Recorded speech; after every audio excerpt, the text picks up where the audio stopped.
ہم سب ماضی کی مختلف شخصیات کو، اہل علم علماء کو، ہماری امت کی علمی روایت میں جن لوگوں نے کنٹریبیوٹ کیا ہے ان کو زیر بحث لاتے رہتے ہیں آپ سے۔ اس کا ایک مقصد یہ بھی ہے کہ اختلاف رائے کے باوجود جو لوگوں کی کنٹریبیوشن ہے، بڑے کام ہیں، مسلم نوجوان کے سامنے ہماری روایت کا پس منظر بھی اور ہمارے ان اہل علم علماء کا جو کام ہے اور ان کی شخصیت سے تعارف اور ان کے اثرات بھی نمایاں ہوں۔ انہی شخصیات میں سے ایک بڑی عبقری، بڑی علمی، بڑی نابغہ شخصیت کا نام سامنے آتا ہے۔ سیاست ہو، معیشت ہو، معاشرت ہو، سماج ہو، تاریخ، فلسفہ تاریخ، سب پہ انہوں نے کام کیا، علامہ ابن خلدون۔ آپ خود بھی ان کا ذکر کرتے رہتے ہیں اپنی مختلف گفتگوؤں میں اور بالخصوص تاریخی معاملات کو سمجھنے میں۔ تو میں آج یہ جاننا چاہوں گا آپ سے کہ یہ ابن خلدون سے آپ کا خود تعارف کب ہوا، کیسے، کتنا آپ نے ان کو پڑھا، کیا کیا چیزیں دیکھیں، اور کیا سمجھتے ہیں جو یہ مسلمانوں کا ایک تہذیبی ارتقاء ہے اس میں اس طرح کا بڑا ذہن، کیا بیسک کنٹریبیوشن کیا ہے ان کی؟ میرا تعارف تو اس طرح ہوا کہ میں اسکول کے زمانے میں جب علامہ اقبال سے متعارف ہو گیا تو بڑی جستجو رہتی تھی کہ ان کی کوئی چیز ملے، خواہ وہ ان سے متعلق ہو یا ان کی اپنی تحریر ہو، تو اسے ضرور دیکھوں۔ اسی زمانے میں نے علامہ اقبال کی شعر کی کتابیں پڑھیں، ان کی بعض نثری چیزیں دیکھیں، ان کے خطوط کے مجموعے دیکھے۔ ایک انہی کے بارے میں بڑی مشہور کتاب ہے روزگار فقیر کے عنوان سے۔ غالباً اس میں یا کسی خط میں یہ ذکر تھا کہ انہوں نے یہ فرمایا کہ لوگوں کو ابن خلدون کا مقدمہ پڑھنا چاہیے، اس کی تاریخ نہیں۔ تو یہ مجھے بڑی حیرت انگیز بات لگی کہ آخر ایک شخص جو ایک بڑا آدمی سمجھا جاتا ہے تو اس کا مقدمہ ہی پڑھا جائے، تاریخ کیوں نہ پڑھی جائے، اور مقدمے میں کیا خاص بات ہے؟ کیونکہ ہم لوگ جب کسی کتاب کے مقدمے کی بات کرتے ہیں، اگرچہ اور بھی کتابوں کے مقدمے بہت غیر معمولی لکھے گئے ہیں، تو کوئی زیادہ بڑی چیز کا تصور نہیں آتا۔ تو اس سے تعارف ہوا اور میں نے کوشش کی کہ مقدمہ ابن خلدون مجھے مل سکے۔ تو وہاں ہمارے ہاں ایک چھوٹی سی میونسپل لائبریری تھی، اس میں نے دیکھا تو نہیں معلوم ہوا کہ وہاں نہ مقدمہ تھا نہ تاریخ تھی۔ البتہ تاریخ کے کچھ حصے تھے جو اردو میں ترجمہ ہوئے اس میں رکھے ہوئے تھے۔ اچھا، یعنی آپ کے علاقے کی لائبریری میں؟ پھر میرے علاقے میں پاک پتن کی میونسپل لائبریری کا میں کئی بار ذکر کر چکا ہوں کہ میں وہاں جاتا رہا ہوں، وقت گزارتا رہا ہوں۔ ایک لمبے عرصے تک میں عصر سے عشاء تک اسی میں بیٹھتا تھا اور وہاں عام طور پر اخبارات بھی دیکھتا تھا، رسائل بھی دیکھتا تھا، اسی طرح وہاں کتابوں کا بھی اچھا ذخیرہ تھا، لیکن تاریخ کی کچھ جلدیں پڑی ہوئی تھیں اور وہ بھی غالباً بعد کے ادوار کی، مقدمہ ان میں نہیں تھا۔ تو خیر اس کی تلاش رہی۔ پھر میں کسی وقت لاہور آیا تو یہاں پہلی مرتبہ میں نے مقدمہ خریدا، آگے ابن خلدون کا مقدمہ۔ تو مقدمے کو پڑھنا شروع کیا تو اس میں کوئی شبہ نہیں کہ وہ ایک بالکل نئی دنیا تھی۔ یعنی یہ بات کہ آپ کو کسی سماج کو کیسے سمجھنا ہے، دنیا کے اندر تغیرات کیسے آتے ہیں، حکومتیں کیسے بنتی ہیں، علوم کیسے پیدا ہوتے ہیں، حضرویت کیا اثرات چھوڑتی ہے، بدویت کے کیا نتائج ہوتے ہیں، یہ بدویت سے حضرویت کی طرف سفر کیسے ہوتا ہے، کس طرح قومیں صحراؤں سے نکلتی ہیں، خانہ بدوشی کو چھوڑتی ہیں، اور اس سے ان کے ہاں کیا تغیرات آتے ہیں۔ جس وقت وہ بدوی زندگی بسر کر رہی ہوتی ہیں تو ان کے قومی خصائص کیا ہوتے ہیں، جس وقت وہ حضر میں آتی ہیں، شہر بساتی ہیں، تو ان میں کیا تغیرات ہو جاتے ہیں، یہ تغیرات زبان میں کس طرح نمودار ہوتے ہیں، یہ تہذیب میں کیسے نمودار ہوتے ہیں، یہ حکومتوں پر کیسے اثر انداز ہوتے ہیں۔ ظاہر ہے کہ وہ ایک انسان ہے، کوئی عالمگیر فلسفہ اس طرح تو نہیں پیش کر سکتے، لیکن جو ان کا زمانہ ہے، جو ان کے حالات ہیں، وہ عرب قوم کو جیسے کہ دیکھ رہے ہیں، اور اسی طریقے سے اپنے ہاں بھی وہ جس علاقے سے تعلق رکھتے ہیں ہسپانیہ سے، وہاں کے معاملات بھی دیکھ رہے ہیں، ان سب کو سامنے رکھ کر انہوں نے گویا اس کا تجزیہ کیا ہے۔ عام طور پر جو مذہبی پس منظر کے لوگ ہوتے ہیں ان سے آپ اس کی توقع نہیں کرتے۔ اس کی وجہ یہ ہے کہ مذہبی پس منظر کے لوگوں کے ہاں نقل زیادہ اہمیت رکھتی ہے۔ یعنی وہ یہ دیکھتے ہیں کہ ایک بات ہے، بس کسی حدیث میں آ گئی، قرآن کی کسی آیت میں انہوں نے پڑھ لی، یہ بات کہ وہ سماج کو سمجھیں، وہ انسانیت کے مختلف علوم پر غور کریں، وہ یہ دیکھنے کی صحیح کریں کہ جس انسان تک یہ مذہب کا پیغام پہنچانا ہے وہ اپنی نفسیات میں کیسا ہے، سماجی زندگی کیسے وجود پذیر ہوتی ہے، اس کے اثرات کیا ہوتے ہیں، انسان کے اندر رسوم کیسے پیدا ہوتی ہیں، یہ جو چیزیں ہیں یہ عام طور پر ان کی دلچسپی کا موضوع نہیں ہوتی۔ میں نے خود اپنے زمانے میں بعد میں دیکھا کہ بڑی مذہبی تحریکیں اٹھیں، اور ان مذہبی تحریکوں کا نصب العین یہ تھا کہ وہ بر صغیر میں اور خاص طور پر ہمارے ملک پاکستان میں یا دنیا کے باقی خطوں میں مذہبی حکومتیں قائم کریں۔ تو ان کی اسٹریٹجی کو، ان کی حکمت عملی کو بڑے غور سے دیکھنے کا موقع ملا، تو اندازہ ہوا کہ وہ ہر چیز پڑھا سمجھا رہے ہیں، یعنی شریعت کیا ہے وہ بتا رہے ہیں، اس کی اہمیت کیا ہے وہ یہ بتا رہے ہیں، اس سے محبت پیدا کر رہے ہیں، لوگوں کو یہ بتا رہے ہیں کہ من لم یحکم بما انزل اللہ فاولئک هم الکافرون، اور اللہ تعالیٰ کے قانون کے مطابق فیصلہ کرنے کا ایک جذبہ پیدا کر رہے ہیں۔ یہ اپنی جگہ بڑی قیمتی چیزیں ہیں، لیکن اس کے ساتھ یہ بات کہ یہ سب ہونا کہاں ہے، یہ کسی سماج میں ہونا ہے، کسی معاشرے میں ہونا ہے، یہ لوگوں میں ہونا ہے، اس کے مقابل میں کچھ حکومتیں ہوں گی، کچھ سیاسی رہنما ہوں گے، ان کو کس طرح سمجھنا ہے اس کا کوئی بہت ذوق نہیں ہوتا۔ تو ابن خلدون کے ہاں یہ بڑی خوبی ہے کہ انہوں نے یہ ذوق پیدا کیا، اور وہ اس کے بہت بڑے آدمی ہیں۔ یعنی آج کے زمانے میں تو خیر یہ فلسفہ تاریخ بہت ترقی یافتہ علم بن گیا، آپ جب ٹائن بی کو پڑھتے ہیں یا ولڈیورا کو پڑھتے ہیں، ان کی سٹوری آف سویلائزیشن دیکھتے ہیں، ان کی اسٹڈی آف ہسٹری دیکھتے ہیں، تو آپ کو بہت سے اور نئے پہلو سامنے آتے ہیں۔ تہذیبوں کا تجزیہ کیسے کیا جاتا ہے، تہذیبیں خود اپنی ذات میں کیسے وجود میں آتی ہیں، زوال آشنا کیسے ہوتی ہیں، قبائلی علاقے اس میں کیا کردار ادا کرتے ہیں، اس حضری تہذیب کو قبائلی علاقوں سے کیا خطرات درپیش ہوتے ہیں، ان کو کیسے دیکھنا چاہیے، قوموں کا رد عمل کیسے ہوتا ہے۔ تو اس پر بہت کام ہوا ہے موجودہ زمانے میں، اور بہت اعلیٰ درجے کی چیزیں وجود میں آئی ہیں۔ لیکن اگر آپ تاریخی لحاظ سے دیکھیں تو ابن خلدون کو اس میں اسی طرح کا تقدم حاصل ہے جیسے کہ نحو میں سیبوے کو حاصل ہے، فلسفے میں سقراط کو حاصل ہے۔ بہت غیر معمولی کام کیا انہوں نے۔ اس زمانے میں تاریخیں آپ پڑھیں وہ زیادہ تر نقل پر مبنی ہے، مثلا تاریخی تجزیہ کرنا جس کو آپ درایت کہتے ہیں، واقعات آپ کے سامنے آ جاتے ہیں۔ تو خود ابن خلدون نے اپنے مقدمے میں جگہ جگہ ذکر کیا ہے کہ دیکھیے بڑے بڑے مورخین ہیں، ایک بات کو نقل کرتے چلے آ رہے ہیں۔ مثال کے طور پر یہ بیان کر دیا کہ فلاں جگہ آ کے فلاں لشکر نے ڈیرے ڈالے، اس کی اتنی بڑی تعداد تھی۔ یہ کبھی دیکھنے کی زحمت گوارا نہیں کی کہ وہ وہاں ڈیرے ڈال بھی سکتا ہے۔ یعنی آپ کہہ رہے ہیں کہ وہاں 50,000 آدمی آ گئے، وہاں تو 2,000 آدمی بھی نہیں بیٹھ سکتے۔ تو اس طرح درایت کے پہلو سے چیزوں کو دیکھنا، چنانچہ انہوں نے مقدمے میں یہ اصول بیان کیا ہے کہ تاریخی واقعات یعنی دین کے اوامر نواہی، ان میں تو سب سے پہلے سند دیکھنی چاہیے۔ ہے اللہ تعالیٰ کی کتاب قرآن مجید، اس میں تو یہ احتیاج نہیں ہے، سنت بھی اجماع اور تواتر سے منتقل ہوئی ہے، لیکن رسالت مآب صلی اللہ علیہ وسلم کی نسبت سے اگر کوئی اللہ کا حکم بیان ہوتا ہے یا کوئی وضاحت ہمارے سامنے آتی ہے، کوئی توضیح آتی ہے، تو اس میں سب سے پہلے سند دیکھی جائے گی۔ یعنی دیکھا جائے گا کہ جس شخص نے یہ بات آپ سے سنی ہے وہ کون ہے، کن لوگوں کے ذریعے سے بات منتقل کر رہا ہے۔ وہاں پہلی اہمیت اس کی ہے، کیونکہ امر کے معاملے میں ہم واقعات کی تنقید نہیں کر سکتے، ایک بات کہہ دی گئی۔ یہی وہ چیز ہے جس سے میں نے خود اپنی زندگی میں یہ سیکھا کہ جہاں تک تعبدی امور کا تعلق ہے، ان کی بنیاد اگر آپ کے پاس موجود ہے تو پھر بس سند کی تحقیق ہی کافی ہے، اس کے بعد مزید کسی چیز کی ضرورت نہیں رہتی۔ لیکن واقعات کے معاملے میں اس کو بالکل برخلاف ابن خلدون نے جو بات کہی ہے اپنے مقدمے میں، رویہ ہونا چاہیے۔ یعنی واقعات میں بہت کچھ انسان کے اپنے بعض تخیلات داخل ہو جاتے ہیں، تعصبات داخل ہو جاتے ہیں، وہ مطابق واقعہ نہیں رہتا۔ تو وہ کہتے ہیں کہ اس میں درایت سب سے پہلے ہوگی، یعنی سب سے پہلے آپ یہ دیکھیں گے کہ یہ واقعہ احوال کے ساتھ مطابقت بھی رکھتا ہے یا نہیں رکھتا، اس کا عقلی امکان بھی مانا جا سکتا ہے یا نہیں مانا جا سکتا۔ اس کو دیکھنے کے بعد پھر سند ثانوی حیثیت اختیار کر لیتی ہے۔ تو یہ بات بھی انہوں نے اپنے مقدمے میں بیان کی۔ اسی طریقے سے اگر آپ اس کے وہ ابواب پڑھیں کہ جس میں وہ علوم کے ماخذ بیان کر رہے ہیں، حیرت انگیز ہے۔ یعنی سورسز جو ہیں، یعنی مختلف علوم ہیں، مثلا قرات کا علم ہے، مثلا حدیث کا علم ہے، مثلا سنت کا علم ہے۔ مثال کے طور پر جو فقہ ہمارے ہاں ترتیب پائی، فرائض کا علم ہے، یہ تو میں دینی علوم کی بات کر رہا ہوں۔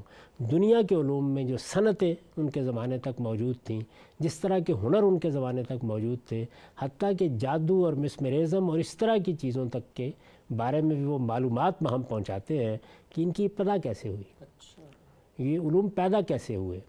یہ شروع کہاں سے ہوئے، ان کے بڑے لوگ کون تھے، ان میں عہد بہد ان کے زمانے تک کیا تبدیلیاں آئی ہیں، اس وقت ان کے مراجع کیا ہیں، ان کے بڑے ماخذ کیا ہیں۔ ظاہر ہے کہ اس طرح کی معلومات وہی آدمی ہم پہنچا سکتا ہے کہ جس نے خود ان علوم کے بارے میں یہ معلومات حاصل کرنے میں زمانہ گزارا ہو۔ اب جن علوم کے ساتھ میری مناسبت نہیں ہے ان پر تو میں کوئی تبصرہ نہیں کر سکتا، لیکن جن علوم سے مجھے تعلق رہا ہے اور جن کو پڑھنے میں یا ان کو سمجھنے میں نے عمر گزاری ہے، یہ حقیقت ہے کہ ابن خلدون کے بیانات ان کے بارے میں بھی بہت غیر معمولی ہیں۔ یعنی وہ ایسے نہیں ہیں کہ جیسے سرسری طور پر کوئی آدمی بات کہہ کے نکل جاتا ہے، وہ بڑی گہرائی میں جا کر اس بات کو بیان کرتے ہیں اور آپ کو ان امہات سے متعارف کرا دیتے ہیں،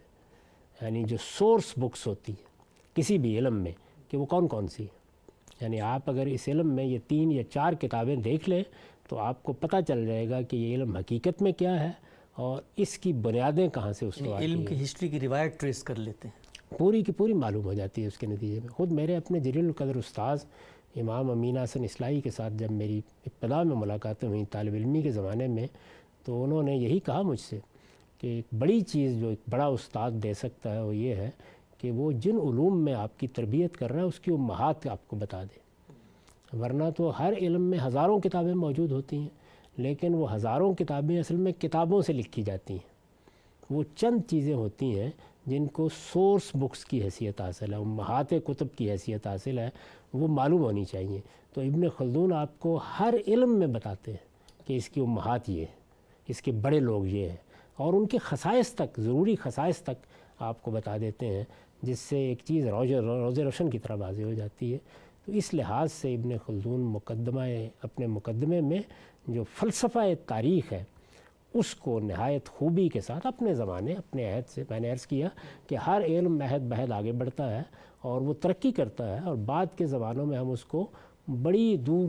جاتا ہوا دیکھتے ہیں، لیکن ابتدا کرنے والے کی حیثیت سے وہ غیر معمولی آدمی ہے۔ یعنی اتنے غیر معمولی آدمی ہیں کہ اس وقت بھی آپ مقدمہ اٹھا کے اگر پڑھنا یا پڑھانا شروع کر دیں تو آپ ایک خاص طرح کا اہتزاز محسوس کریں گے اس کے اندر۔ یعنی آپ کو کوئی کم تر درجے کی، بالکل اولیت کے درجے کی چیز نہیں لگے گی، بلکہ ایک بڑا کام آپ کے سامنے آئے گا جو آپ کو متاثر کرے گا۔ ٹھیک، ہم سے بڑی تفصیل سے آپ نے بتایا، اور ہم بھی جب طلبہ کے طور پہ کبھی کبھی مراجعت کرتے ہیں، مثال کے طور پہ پچھلے دنوں میں دیکھ رہا تھا لوگ عام طور پہ کہتے ہیں کہ طب نبوی،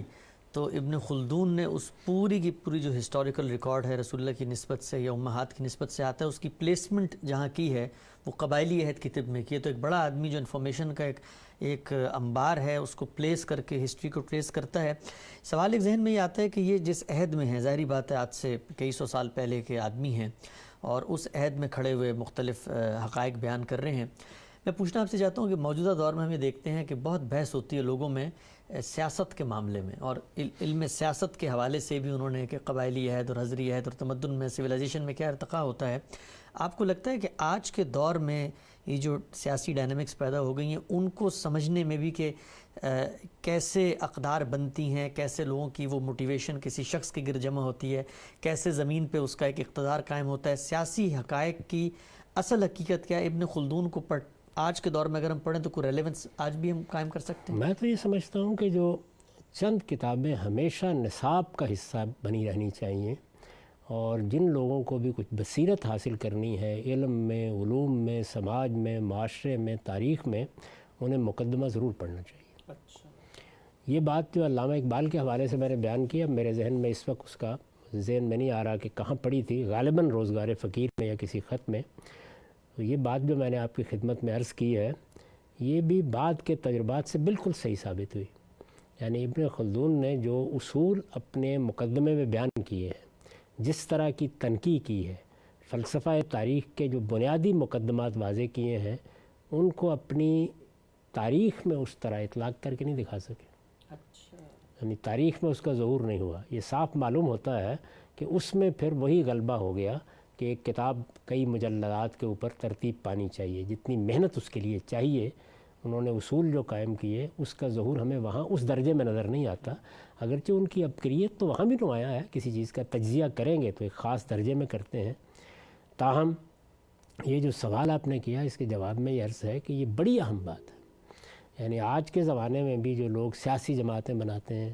جو لوگ سیاسی جدوجہد کرتے ہیں، جو لوگ سیاسی جماعتوں میں یا سیاسی شخصیات سے متعلق ہوتے ہیں، تحریکیں چلاتے ہیں، ان کو سب سے زیادہ اس کا مطالعہ کرنا چاہیے، اس کا بھی کرنا چاہیے،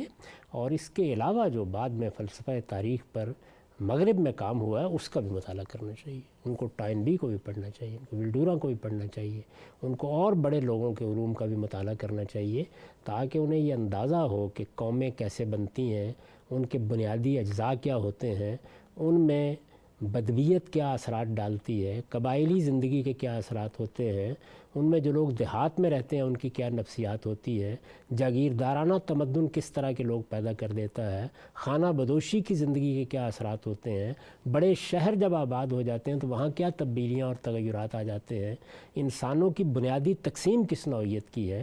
ان کو سمجھنا چاہیے۔ اس کو آپ سمجھتے نہیں ہیں تو آپ بڑے خواب دیکھ سکتے ہیں، بڑی کہانیاں سنا سکتے ہیں، لوگوں کی زندگیاں برباد کر سکتے ہیں، ان کو تحریکوں میں بلا کر مختلف شخصیات کی بھینٹ چڑھا سکتے ہیں، لیکن نتیجہ کچھ بھی نہیں نکلے گا۔ تو میں تو جن لوگوں کے ساتھ رہا اپنے جوانی کے زمانے میں، خاص طور پر جو اسلامی انقلاب کی جدوجہد کر رہے تھے، ان کو بار بار توجہ دلاتا تھا کہ انہیں اپنے ہاں ان چیزوں کا علم، ان کا ذوق پیدا کرنا چاہیے، انہیں دیکھنا چاہیے کہ وہ ایک قوم میں تبدیلی لانے کی صحیح کر رہے ہیں۔ تبدیلی لانا کوئی بری چیز نہیں ہے۔ اسی طریقے سے جو حوصلہ مند لوگ ہیں، آپ تبدیلی کو بھی چھوڑ دیں، وہ اگر یہ کہیں کہ ہم اقتدار میں آنا چاہتے ہیں تو میں اس کو کوئی عیب کی چیز نہیں سمجھتا۔ یعنی اگر فرض کر لیجئے کسی جگہ کوئی استبدادی حکومت قائم ہو گئی ہے تو کوئی حوصلہ مند آدمی اس کو چیلنج کرے گا۔ یہ آپ جانتے ہیں نا کہ جب معاویہ رضی اللہ عنہ نے اپنے زمانے کے تمدن کے لحاظ سے لوگوں کو مجتمع کرنے کے لیے ایک بڑا فیصلہ کیا کہ ایک موروثی طرز کی حکومت شروع کر دی جائے، تو سیدنا حسین نے اس کو قبول نہیں کیا، عبداللہ بن زبیر نے اس کو قبول نہیں کیا۔ یہ حوصلہ مند لوگ ہیں، ہمت کی نا انہوں نے اس معاملے میں۔ اس کا یہ مطلب نہیں ہے کہ جن لوگوں نے یہ نہیں کی ان کے اندر کوئی حوصلہ نہیں تھا یا ہمت نہیں تھی، نہیں، یہ حوصلہ مند اور معنی میں بولا جا رہا ہے، یعنی وہ لوگ کہ جن کے اندر قیادت کے لیے حوصلہ مندی ہوتی ہے۔ بہت سے لوگ ہیں بڑے بہادر ہوں گے، چیزوں کو سمجھتے ہوں گے، لیکن وہ اپنے آپ کو اس کا اہل نہیں سمجھتے کہ وہ آگے بڑھ کر کسی قوم کی قیادت کریں۔ تو جو لیڈر قسم کے لوگ ہوتے ہیں ان کا آگے بڑھنا، کسی چیز کو چیلنج کرنا، یہ اپنی ذات میں کوئی بری چیز نہیں ہے۔ آپ بعد کی تدبیروں پر اور چیزوں کے اوپر نقد کر سکتے ہیں۔ اسی طرح سے ہمارے معاشرے میں بھی ایسے لوگ اٹھتے رہیں گے اور وہ قوم کو خطاب کریں گے، کبھی مذہب کی بنیاد پر، کبھی اخلاقی اصولوں کی بنیاد پر، کبھی اچھی گورننس کی بنیاد کے اوپر، اور کہیں گے کہ ہمارے ہاں اچھی چیز آنی چاہیے، اس لیے کہ یہ جو کچھ بھی سیاست ہوتی ہے یہ بھی آپ کی زندگی کا ایک لازمی حصہ ہے۔ اس میں جو تبدیلیاں آتی ہیں وہ سب لوگوں پر اثر انداز ہوتی ہیں، ہم سب اس کو بھگتتے ہیں، یعنی اس کو ایک دانشور بھی بھگتے گا، اس کو ایک مسجد کا امام بھی بھگتے گا، اس کو ایک مدرسے کا مدرس بھی بھگتے گا، اس کو اہل علم بھی بھگتیں گے، عارف عامی سب بھگتتے ہیں۔ تو اس کے ساتھ انسان کا ایک فطری تعلق ہوتا ہے، لیکن ہر انسان میں یہ صلاحیت نہیں ہوتی یا اس کا ذوق نہیں ہوتا کہ وہ یہ حوصلہ مندی دکھائے جو لیڈرشپ کے لیے چاہیے ہوتی ہے۔ لیڈرشپ کے لیے جن کے اندر خصائص ہوتے ہیں وہ آگے بڑھیں گے۔ اب اگر وہ اس علم سے واقف نہیں ہے کہ معاشرہ کیا ہے، سماج کیا ہے، تبدیلی کیسے آتی ہے، تغیرات کیسے آتے ہیں، اس کا سائنس کیا ہے، تو ایسے ایسے نسخے لے کر کھڑے ہو جائیں گے جو قوموں کو تباہ و برباد کر کے رکھ دیں گے۔ اور اس تباہی اور بربادی کی داستان آپ عالم اسلام میں بہت جگہوں پر دیکھ سکتے ہیں، اپنے ملک میں بھی دیکھ سکتے ہیں، بارہا اس طرح سے ہوا ہے۔ تو کسی سوسائٹی کو اس کے اندر اتر کر سمجھنا یہ پہلا بنیادی علم ہے جس میں لوگوں کو تربیت ہونا چاہیے۔ ابن خلدون کا کردار اس میں بڑا غیر معمولی اور تاریخی کردار ہے۔ ہاں سر، سوشل سائنسز کی پوری دنیا ہے، کیسا کنٹریبیوشن اس میں رہا۔ ایک پہلو اور مزید ذہن میں آتا ہے، ہم نے پچھلے دنوں ظہور مہدی کی روایات پر آپ سے گفتگو کی تھی اور جو لوگ اعتراض پیش کرتے ہیں اس میں بھی آپ نے ابن خلدون کا ایک ذکر کیا تھا۔ پوچھنا میں آپ سے یہ چاہتا ہوں کہ یہ ابن خلدون ظاہری بات ہے مختلف جہتوں سے کام کر رہے ہیں، ڈیموگرافی پہ بھی کر رہے ہیں، جغرافیے کی بات بھی کر رہے ہیں، علم سیاست، علم تاریخ، عمرانیات، سب کچھ ہو رہا ہے عمرانیات۔ یہ روایتوں کا جو علم ہے، ہم تو کہتے ہیں یہ محدثین کے زیر بحث ہے، ابن خلدون اس کو جب اپنے زیر بحث لا رہے ہیں تو کیا آپ کو لگتا ہے کہ یہ ڈیولپمنٹ جو آپ کے مکتبہ فکر میں آ کر ہوئی کہ یہ جو حدیثیں ہیں یہ اصل میں ایک تاریخی ریکارڈ ہیں، تو ابن خلدون بھی اس کو تاریخی ریکارڈ کے طور پہ انالائز کر کے اس پر کرٹیکلی اس کو ایویلیویٹ کر رہے ہیں؟ وہ تو واقعات کے بارے میں یا جو پرانے زمانے کے بعض احوال ہیں جس کو اخبار ماضیہ کہتے ہیں، یا اسی طریقے سے مستقبل کے احوال ہیں، اس طرح کی سب چیزوں کے بارے میں یہ اصول بیان کرتے ہیں کہ ان کو ایسے ہی دیکھا جائے گا۔ یعنی ان میں یہ چیز تنہا کافی نہیں ہے کہ آپ نے سند کی تحقیق کر لی، بلکہ اس کے علل ہوتے ہیں اور وہ بعض اوقات پوشیدہ رہ جاتے ہیں، ان کو تلاش کرنا چاہیے۔ یہاں پر بھی انہوں نے، اگر آپ طب نبوی کے بارے میں ان کی تنقید کو دیکھیں، اسی طریقے سے آپ مہدی کے بارے میں ان کی تنقید کو دیکھیں، تو اس میں یہی چیز ہے۔ یعنی محدثانہ تنقید کے لحاظ سے ان کے ہاں بہت خامیاں ہو سکتی ہیں، اس لیے کہ یہ اس فن کا معاملہ نہیں ہے، تاہم جو درایت ہے چیزوں کو اس کے واقعاتی پس منظر میں رکھ کے دیکھنے کا عمل ہے، جس طریقے سے یہ روایتیں ہمارے یہاں شائع و ضائع ہوئی ہیں، جس تاریخی پس منظر میں ہوئی ہیں، اس کا بہترین انالیسس کیا انہوں نے اور دکھا دیا ہے کہ کس طریقے سے انسان کے احوال اس کو یہاں تک لے جاتے ہیں کہ وہ داستان سرائی کرتا ہے، چیزیں گھٹنا شروع کر دیتا ہے، لوگوں میں کیسے ایسے باتیں شائع ضائع ہو جاتی ہیں۔ ہمارے محدثین نے تو، مثلا امام مسلم نے بڑی وضاحت کے ساتھ اپنے مقدمے میں بتایا ہے کہ لوگ نیکی کے دائیے سے کیسے حدیثیں بناتے تھے۔ اب دیکھیے، نیکی کا دائیہ یعنی لوگوں کو آخرت یاد دلانی ہے، لوگوں کو ترغیب دینی ہے، لوگوں کو اچھے کاموں کی طرف بلانا ہے۔ کتنا نیک جذبہ ہے، نیک لوگ ہیں۔ امام مسلم نے ان نیک لوگوں کا ذکر کیا ہے کہ بظاہر دیکھنے میں نمازیں پڑھ رہے ہیں، سجدے کر رہے ہیں، مسجد نبوی میں یا کسی مسجد میں بیٹھے ہوئے ہیں، گویا وہیں کے ہو کے رہ گئے ہوئے ہیں، یہ ساری خصوصیات موجود ہیں، لیکن نیکی کے جذبے سے روایتیں گھڑتے ہیں۔ اب آپ اندازہ کریں کہ روایت گھڑنا کوئی معمولی درجے کا جرم ہے، رسول اللہ کی نسبت سے ایک بات، جھوٹی بات بیان کر دی جائے، لیکن گھڑتے ہیں۔ اور اس کی تعبیر کیا امام مسلم نے کہ یجری الکذب علی السنتہم، یعنی گویا ان کی زبانوں پر جھوٹ جاری ہوتا ہے۔ تو اسی طریقے سے ابن خلدون نے یہ بتایا ہے کہ سیاسی معاملات کیسے اثر انداز ہوتے ہیں، یعنی کشمکش ہوتی ہے، فریق بن جاتے ہیں، یہ شیعہ ہو گئے،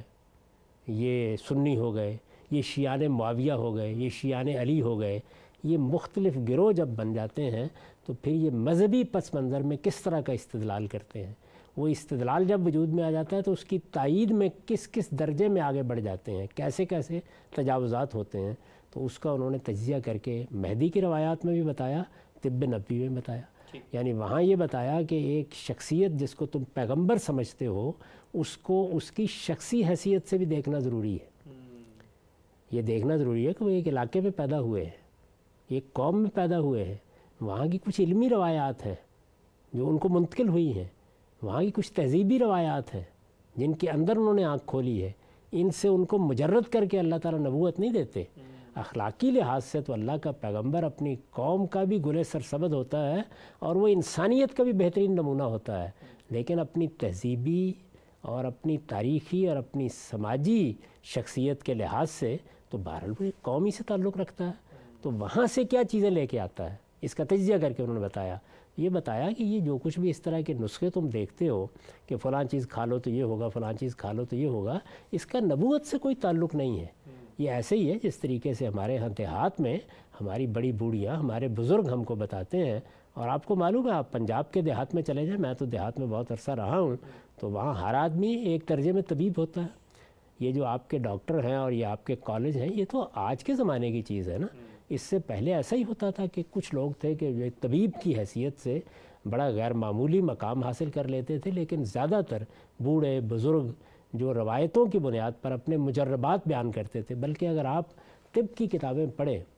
تو اس میں آپ کو جگہ جگہ میں کہ یہ ہمارے خاندان کا تجربہ ہے، ہمارے خاندان کے مجربات ہیں، یہ لکھتے ہیں لوگ۔ تو وہ کیا چیز ہے؟ وہ ایسے ہی ہوتا ہے کہ خاندان میں، علاقے میں آپ کے بزرگوں نے آپ کو بتایا ہوتا ہے کہ دیکھیے اس سے یہ فائدہ ہوا، اس سے وہ فائدہ ہوا۔ تو رسالت میں آپ صلی اللہ علیہ وسلم کے پاس بھی اس طرح کے بہت سے تجربات تھے، وہ آپ نے بعض موقعوں کے اوپر بیان کر دیے۔ خود سیدہ عائشہ، آپ کو معلوم ہے، حدیث میں بھی آتا ہے، یہ بیان کرتی ہیں کہ آخری زمانے میں جب رسالت میں آپ صلی اللہ علیہ وسلم کی طبیعت ناساز تھی تو وفات سے پہلے بہت سے لوگ آتے تھے ملنے کے لیے، دیکھنے کے لیے، اور ہر آدمی اپنا نسخہ لے کے آتا تھا۔ تو وہ کہتی ہیں کہ میرے پاس تو اتنے جمع ہو گئے ہیں کہ جس کی کوئی حد نہیں ہے۔ تو اس طرح کے نسخے، اس طرح کی طبی چیزیں، اس طرح کے تجربات، اس طرح کے مجربات وہ ظاہر ہے کہ حضور کے پاس بھی تھے، وہ صحابہ نے بھی بیان کیے، ان کو لوگوں نے طب نبوی قرار دے دیا۔ تو ابن خلدون نے یہ غلطی واضح کی اور یہ بتایا کہ یہ وہی طب ہے جو ہمارے ہاں ہر گاؤں ہر دہ میں موجود ہوتی ہے۔ اس کو نبی صلی اللہ علیہ وسلم کی نسبت سے اس طرح بیان کرنا کہ یہ گویا خدا کے پیغمبر نے خدائی فیصلہ سنا دیا ہے، یہ حدود سے تجاوز ہے، اور یہ خود پیغمبر کی شخصیت کو بھی خطرے میں ڈالنا ہے۔ اسی طرح مہدی کی روایات میں ہم ان کا بڑا تفصیلی تجزیہ کر چکے ہیں، بتا چکے ہیں کہ ہے کیا اصل میں اور بنا کیا ہے۔ وہ اس بنا کیا ہے کو موضوع بناتے ہیں کہ دیکھیے جو کچھ لوگوں نے پھر داستان سرائی کی ہے اور جس طرح سے بنو عباس کی اور بنو امیہ کی کشمکش میں یہ چیزیں سامنے آئی ہیں، خود ان کے ہاں جس طرح کے مہدی کے تصورات اور کالے جھنڈے اور اس طرح کی چیزیں اور خراسان سے لشکر نکلنے کی باتیں ہوئی ہیں، وہ سب اپنا تاریخی پس منظر کیا رکھتی ہیں۔ تو اس کے اندر رکھ کے انہوں نے اس کا جائزہ لے کے بتا دیا ہے کہ داستان سرائی کیسے ہوتی ہے اور تاریخ کیسے بنتی ہے۔ ٹھیک ہے سر، آخری دو پہلوؤں پہ مزید میں چاہوں گا کچھ آپ سے مختصر استفادہ کریں ہم۔ یہ بتائیے گا کہ اکثر لوگ جو مذہبی علوم میں تحقیق کرنا چاہتے ہیں، ہمارے ہاں تو تحقیق کے لیے یہ سوال ہوتا ہے کہ کس چیز پہ تحقیق کی جائے۔ آپ کو لگتا ہے کہ ایک بڑا گیپ یہ ہے، ایک بڑی پرابلم اسٹیٹمنٹ ہے کہ ہم خود ابن خلدون کے نقطہ نظر یا ان کے جو اصول ہیں ان کو سامنے رکھ کے ایک تاریخ کی ریکنسٹرکشن کا کام کریں اور دوبارہ سے اس کو کریٹیکلی انالائز کریں؟ کیونکہ جب ہم دیکھتے ہیں کہ ابن خلدون کے جو باقی ہم اثر لوگ ہیں یا آگے کی جو روایت ہے مسلم تہذیبی روایت، اس میں تاریخ کو بطور ماخذ ہی لیا جا رہا ہے، اس کے اندر یہ کہ اس کا تجزیاتی مطالعہ ہو، یہ کام نہیں کیا گیا۔ تو آپ کو محسوس ہوتا ہے کہ آج کے دور میں جو طلبہ، جو نوجوان علوم اسلامیہ کی طرف آتے ہیں، ان کے لیے ایک بڑا کرنے کا کام ہے کہ وہ تاریخ کا تجزیاتی مطالعہ کریں؟ ابن خلدون تو ابتدا کرنے والے ہیں، میں نے آپ سے عرض کیا کہ اس کے بعد یہ علم بڑی ترقی کر چکا ہے۔ مغرب میں اس کے بڑے ماہرین پیدا ہوئے ہیں، انہوں نے تہذیبوں کے اوپر کام کر کے آپ کو دکھایا ہے۔ آپ اگر بہت سے بڑے لوگوں کی تاریخی کتابیں پڑھیں تو آپ کو اندازہ ہو کہ تاریخ کا انالیسس کیسے کیا جاتا ہے، کیسے تحلیل کی جاتی ہے۔ تو اس سارے علم کا مطالعہ کرنا چاہیے لوگوں کو۔ ہمارے ہاں تو تاریخ کو مذہب اور عقیدہ بنا لیا جاتا ہے۔ تاریخ مذہب اور عقیدہ نہیں ہوتی، تاریخ ایک روایت ہے اور تاریخی ریکارڈ کا جائزہ ہر حال میں لیا جائے گا۔ میں کئی مرتبہ عرض کر چکا کہ اس کا وہ حصہ جو اجماع اور تواتر سے منتقل ہوتا ہے وہ تو کسی بحث و نزاع کا باعث نہیں بنتا۔ بھئی یہ بات کہ مغلیہ سلطنت قائم ہوئی تھی، اس کے لیے تو تحقیق کی ضرورت نہیں ہے۔ یہ بات کہ محمد الرسول اللہ صلی اللہ علیہ وسلم کی بعثت عرب میں ہوئی تھی، یہ بات کہ آپ کا تعلق بنی اسماعیل سے تھا، یہ کہ آپ کے دادا عبد المطلب تھے، آپ کے والد کا نام عبداللہ تھا، یہ چیزیں تو اجماع اور تواتر سے منتقل ہو رہی ہوتی ہیں۔ لیکن وہ انفرادی واقعات کہ جن میں کوئی گفتگو نقل ہو رہی ہے، کوئی بات نقل ہو رہی ہے، فلاں نے یہ کیا، اقدامات نقل ہو رہے ہیں، وہ عام طور پر اخبار احاد ہوتی ہیں۔ ان کا تجزیہ کرنا یہ بڑا ضروری ہوتا ہے، یعنی ان کو دیکھنا چاہیے رکھ کے کہ یہ کیا چیزیں ہیں، کب نمودار ہوئی ہیں، کب آئی ہیں سامنے، کون لوگ ہیں جو ان کو بیان کر رہے ہیں۔ تو جس طریقے سے سند کے معاملے میں ہمارے محدثین نے بڑا غیر معمولی کام کیا ہے، یا سند کے علل کو متعین کرنے میں بڑی غیر معمولی کاوش کی ہے، اسی طریقے سے متن کا بھی اس طرح جائزہ لینا ضروری ہو جاتا ہے کہ آپ دیکھیں کہ بات کیا ہے، کس پس منظر میں کہی گئی ہے، کیسے کہی گئی ہے۔ اگر آپ یہ نہیں کریں گے تو پھر اسی طرح ہوتا ہے کہ لوگ افواہوں کو دین بنا لیتے ہیں اور ان کی بنیاد پر ایک دوسرے پر سب و شتم کرتے ہیں، اس کا نتیجہ پھر یہی نکلتا ہے۔ ٹھیک ہے صاحب، آخری سوال، اور وہ یہ ہے کہ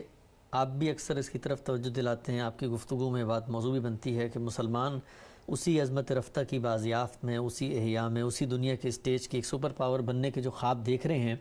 اس سے ہٹ کے توجہ دیں، جو جدید سائنسز ہیں، جو علوم ہیں، ان کے اوپر اپنے حصے کی کنٹریبیوشن اس میں ڈالیں، بجائے کہ ماضی ہی کو روتے رہیں۔ لیکن اس میں ہم یہ دیکھتے ہیں کہ رویہ افراط و تفریط کا آتا ہے۔ جب آپ لوگوں کو مستقبل بینی کی طرف متوجہ کرتے ہیں تو جو ماضی کی روایت ہے وہ بھی تو میری ایک طریقے کی لیگیسی ہے، گریس ہے، ان افراد سے روشناس ہونا۔ آپ کو لگتا ہے کہ ہمارے ہاں مسلمانوں میں آج کل جو ٹین ایج ہیں ان کو اپنے ان شخصیات کے بارے میں علم دینا، یہ ہمارے علماء کی بھی ذمہ داری ہے، دانشوروں کی بھی، اور خود والدین کو انٹروڈیوس کرانا چاہیے کہ یہ تمہارے رہبر رہنما آئیڈلز ہیں جو ماضی میں تمہاری تہذیب اور تمہاری روایت میں بھی گزرے ہیں؟ میں نے ابھی آپ کو بتایا کہ میں کیسے متعارف ہوا، تو اگر آپ اس زبان ہی سے لوگوں کو غیر متعلق کر دیں گے تو والدین کیا کریں گے؟ یعنی اصل چیز یہ ہے کہ جس وقت آپ اپنے بچوں کو تعلیم دیتے ہیں تو لینگویجز کے معاملے میں یہ طے کرنا چاہیے، یعنی ایک زبان وہ ہوگی جہاں آپ پیدا ہوئے ہیں، آپ امریکہ میں ہیں، آپ برطانیہ میں ہیں، جو وہاں آپ کے علوم کا ذریعہ بنے گی یا آپ کی کمیونیکیشن یا ابلاغ کا ذریعہ بنے گی۔ اس کے بعد آپ کو دیکھنا چاہیے کہ آپ کی کوئی تہذیبی زبان ہے، آپ کی کوئی مذہبی زبان ہے، آپ کے ہاں کسی زبان کا تعلق آپ کے کلچر سے ہے. ان چیزوں کو دیکھنا پڑے گا اور اس کے لحاظ سے زبانوں کا انتخاب کیا جاتا ہے. بچے بہت آسانی سے 2-3 زبانیں سیکھ لیتے ہیں، لیکن ہمارے یہاں اس کی اہمیت نہیں ہے. بلکہ اب تو آپ کی اپنی قوم کے اندر جو بچے اس وقت آپ کے اسکولوں میں پڑھ رہے ہیں، کچھ دیر کے بعد دیکھ لیجیے گا ان کے لیے اقبال کا اور غالب کا اور میر کا نام بھی اجنبی ہو جائے گا. وہ شاید آپ کے بادشاہوں کے نام سے بھی اس طریقے سے واقف نہ ہو. ان کو شاید یہ بھی معلوم نہ ہو کہ ابن حزم کون تھا، ابن خلدون کون تھا، ابوالہیثم کون تھا. یہ ساری چیزیں بے معنی ہوتی چلی جا رہی ہیں کیونکہ آپ زبان کی تہذیبی روایت کی اہمیت کو سمجھ نہیں سکے. آپ کے ہاں وہ صرف ابلاغ کا ذریعہ ہے اور آپ کا خیال ہے کہ ترجمہ پڑھ لیا جائے گا. کون پڑھتا ہے؟ اصل میں زبان اپنے فارم میں اور اپنی حیت میں پہلے گرفت میں لیتی ہے، متوجہ کرتی ہے، اس کے بعد اصل میں آپ ان شخصیات سے متعارف ہوتے ہیں.